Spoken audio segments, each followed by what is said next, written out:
गाते को तेहन ओडक उतर हुई जेमिड स्पोर्ट ना और आले तो सूर पड़ा नित आधा रास्ता में ले और आले आले पे हड़ले चलान तबा आदो तेहना भीड़ तना सख्त होना जेमिड स्पोर्ट सेंगा तीन एन को हजना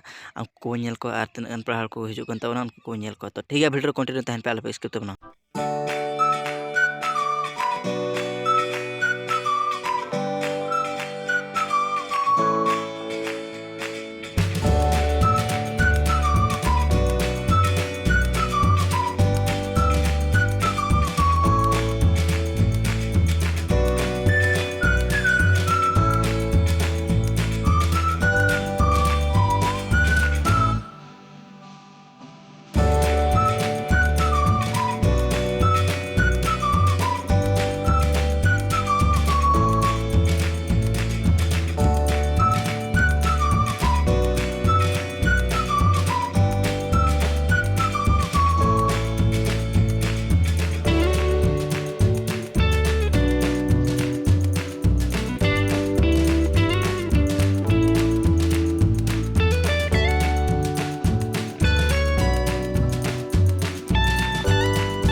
Anda ini lomba sepak